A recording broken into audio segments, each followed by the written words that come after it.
RMC, l'immanquable grande gueule, Gilles-William Goldnadel. Là-dessus, tu vois, Gilles, moi, il y a une question que j'aimerais te poser, parce que, franchement, en arrivant ici, j'ai cru que t'étais le Richard Virenque du barreau.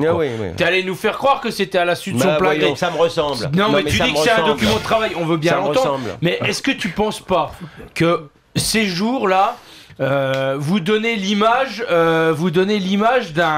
d'une justice un peu décadente, parce que tu l'as dit entre le fils et le père. Aujourd'hui, quand j'entends dans la presse Herzog et Goldnadel s'invectiver, je trouve ça.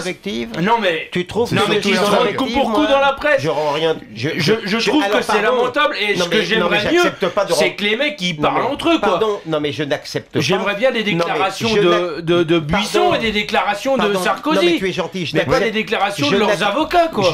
C'est pas faux. C'est que ni Sarkozy ni Buisson parlent directement de l'affaire, alors que ce sont eux les principaux acteurs de cette affaire. C'est leurs avocats qui en parlent. Ça, on comprend que Sarkozy n'en parle pas. Il parle de rien d'ailleurs concernant les affaires. En effet, c'est vraiment une prouesse. Non mais en tous les cas, qu'on me donne acte aussi de ça, parce que je voudrais pas qu'on me renvoie dos à dos. Je n'ai pas du tout polémiqué avec Herzog en ce qui concerne les rapports Sarkozy-Buisson. Je suis pas là-dedans. Comment vit ton client?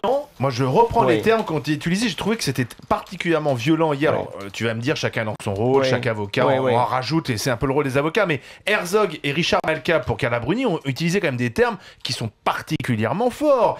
Immoralité, monstruosité, un crime contre la civilisation, a dit Richard Malka. Mais comment le vit Patrick Buisson, qui a été l'un des plus proches collaborateurs de l'ancien président pendant des années?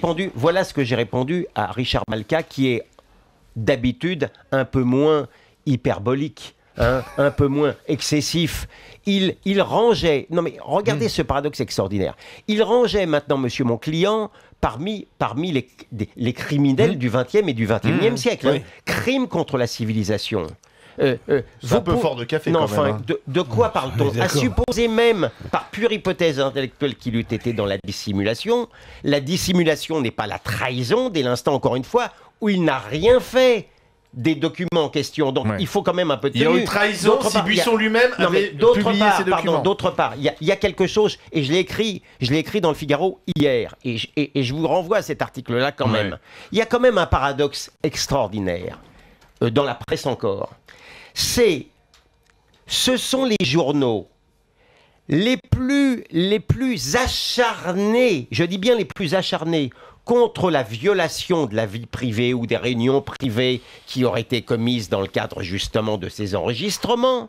Ce sont ceux-là qui publient avec une gourmandise, avec une satisfaction, avec une jubilation, les passages justement qui ont fait l'objet et d'enregistrements, et ensuite qui ont été volés. Mais c'est une escalade des mots.